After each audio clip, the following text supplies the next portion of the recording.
É um prazer aqui poder falar do tema governança multinível.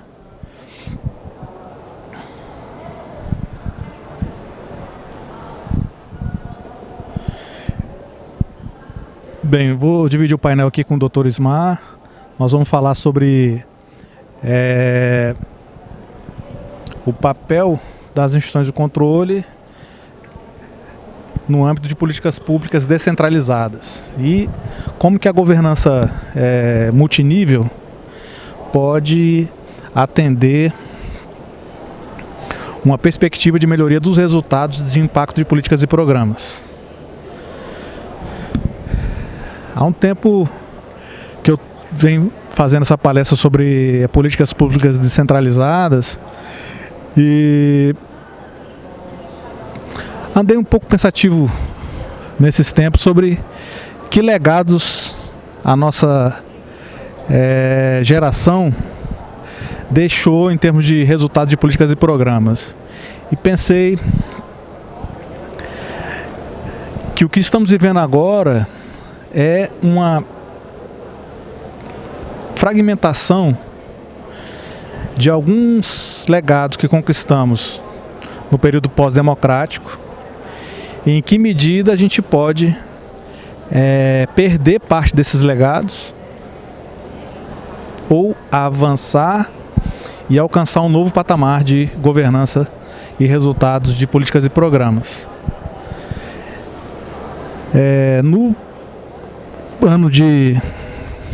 Nas últimas 3 décadas, certamente os indicadores eles demonstram um avanço institucional em termos de inclusão, de desempenho das políticas públicas.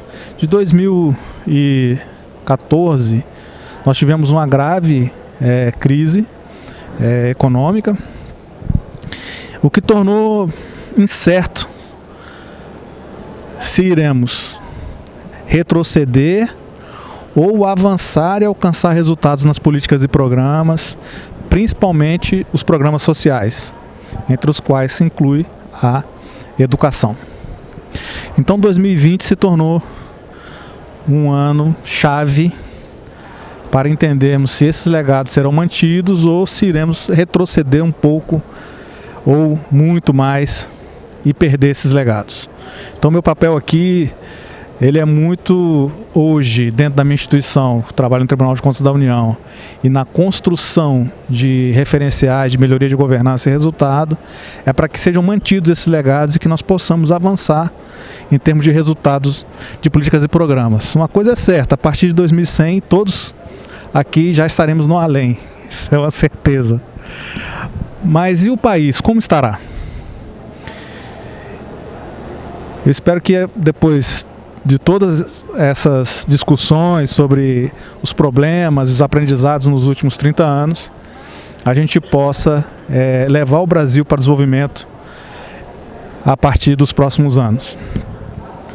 Bem, não é à toa que nós chegamos até aqui, ou seja, nessa incerteza de continuidade dos legados conquistados em termos de resultado de políticas e programas e também quanto à necessidade de inclusão do país e de regiões, pessoas.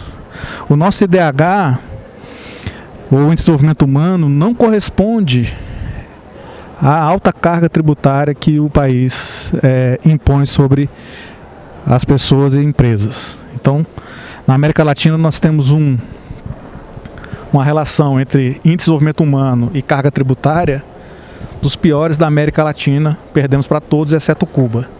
Isso significa que temos muito espaço para melhorar o resultado de políticas e programas.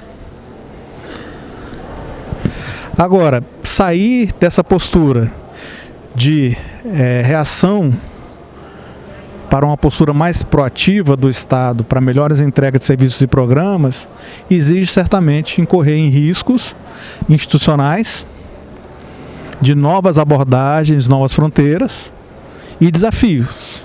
Como iremos enfrentar esses riscos e desafios? Essa é a questão da governança.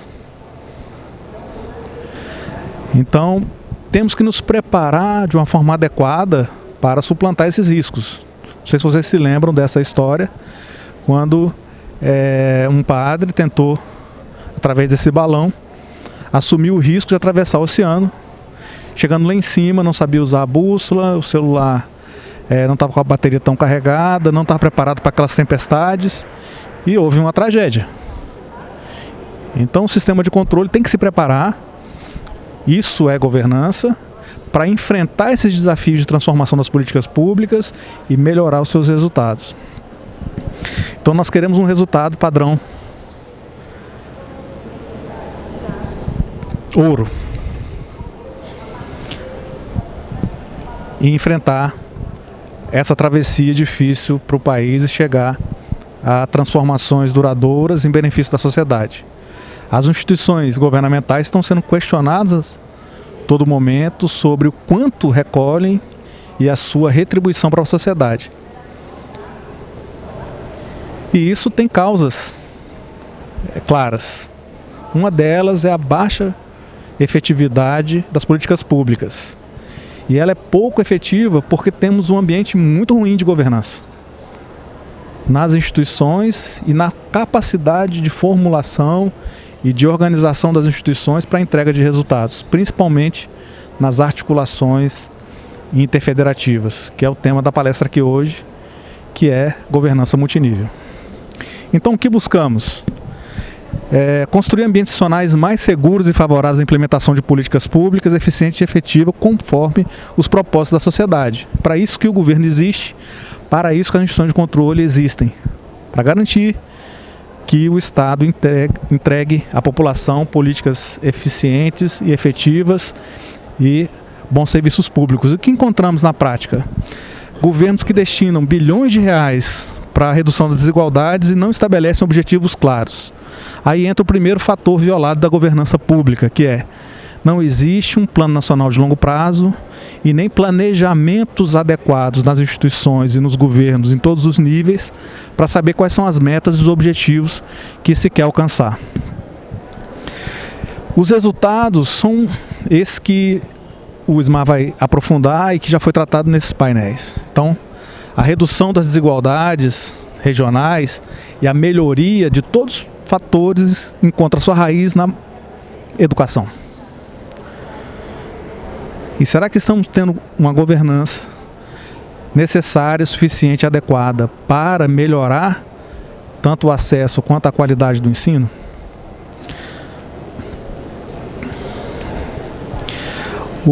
Os indicadores não são bons ser comparados com outros países, tanto que a nossa competitividade é muito baixa.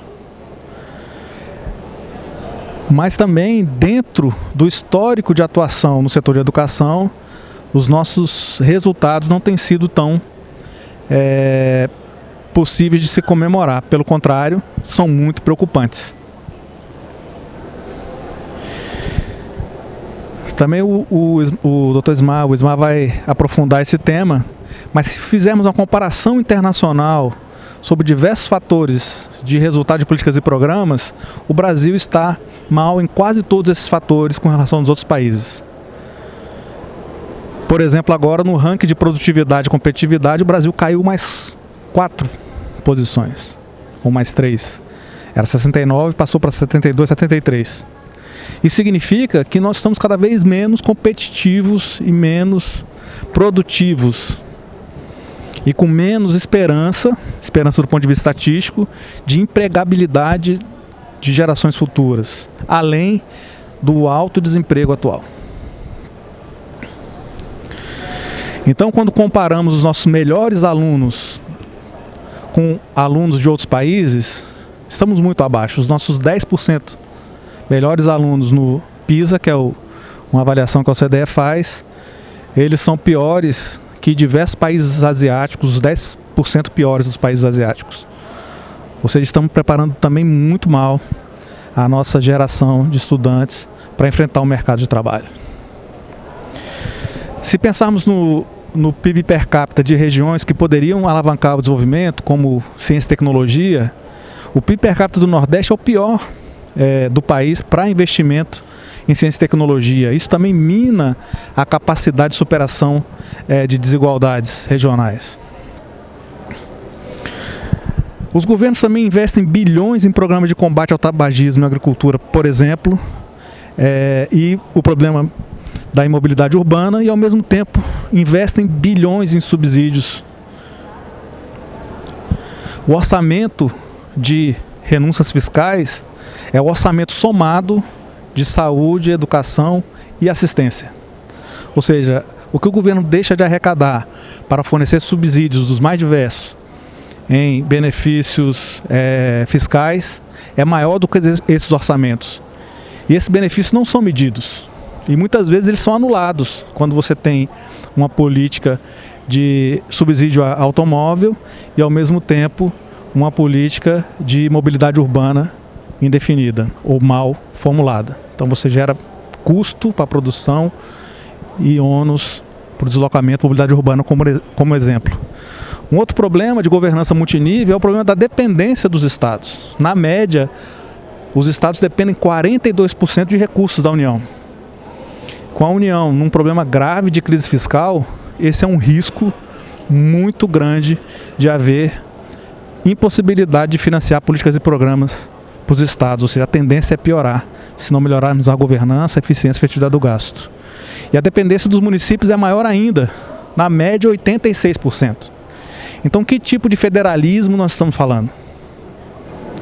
Um federalismo que depende do recurso da União, mas uma incapacidade de coordenar, de articular os diversos entes, as diversas instituições para os resultados. Essa é a raiz da gravidade do problema, é a ausência de articulação e a necessidade de melhoria de governança. Investimos nos últimos 14 anos somente em recursos descentralizados ou receitas que são fora do orçamento da União, transferências para estados e municípios, 11 trilhões. Uma China foi investida em termos de descentralização de financiamento para estados e municípios pela União. E não vimos surgir em nenhum estado, nenhum município, um dragão chinês, com alto desenvolvimento sustentável. Então uma coisa muito grave está acontecendo nas administrações públicas, nos mais diferentes níveis de entes, perpetuando as desigualdades regionais, mas ao mesmo tempo não permitindo que a gente consiga melhorar as políticas e programas.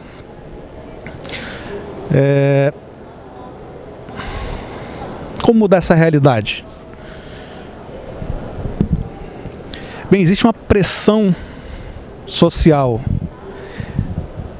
extrema com relação à desconfiança do papel do Estado e das suas instituições. E não é à toa, porque os dados de fato revelam esse sentimento de alta carga tributária e baixa retribuição como resultado das políticas e programas. Nós empregamos mal os nossos recursos. E o sistema de controle, ele controla, consequentemente, muito mal os recursos. Então nós temos uma responsabilidade muito grande em aperfeiçoar a nossa forma de atuação. Essa era a manifestação na Inglaterra da década de 80, que aqui no Brasil seria muito similar se falássemos que esse quadro trouxe uma revolução na forma de realizar a política naqueles países da Europa naquela década. Então, essa minha indisposição, se dizer assim, poxa, tem 50 anos, trabalho há 25 no TCU e estou vendo que esses legados estão sendo deixados de se perpetuar, ou seja, está tendo uma insustentabilidade na forma de atuação do Estado que se revela na baixa qualidade dos serviços públicos. Temos que tirar essa roupa do passado. Eu realmente estou sentindo apertado minhas roupas atualmente. Então, a forma como a gente atua tem que ser revista totalmente. Para criar um padrão ouro, para que a gente possa passar por essa tempestade, nós devemos partir para olhar mais resultados e entender o baixo desempenho das organizações, das políticas e dos programas. Fazemos já auditorias operacionais, auditorias de desempenho, mas são auditorias espasmódicas, auditorias que não têm continuidade, que pouco trazem transformação. As auditorias de conformidade, auditorias financeiras, elas são muito incipientes ainda, do ponto de vista técnico, mas muito mais que isso, elas são insuficientes para atacar os problemas de administrações públicas democráticas e modernas, como quer ser a brasileira. E as auditorias operacionais que hoje executamos é um ambiente muito descentralizado. Então precisamos de criar essas parcerias, essas identidades institucionais e um diálogo para que as transformações ocorram de fato. Então, muito mais do que olhar conformidade ou se gastou certo, gastou para quê e com que resultados. E isso exige um foco em políticas públicas, mais diálogo e cooperação e maior integração do sistema de controle. O TCU tem contribuído, mas também tem identificado que a sua atuação não tem sido de perto suficiente para alterar essas realidades. Por isso, algumas iniciativas estratégicas estão sendo adotadas no âmbito do tribunal para que a gente possa alcançar esses melhores resultados. Uma delas é essa aproximação com o sistema de controle. A outra é o foco nos resultados de políticas públicas com base em desafios nacionais. Quais são os problemas crônicos e de alto risco que existem no país, que devem ser atacados pelo controle, que devem ser foco da atuação do controle de forma sustentável, de longo prazo e com auditorias que possam transformar essa realidade. Por exemplo, o baixo desempenho da educação, a ausência de resultado das políticas, a falta de governança no centro de governo, a questão da segurança pública, como podemos construir estratégias específicas para cada problema nacional desse.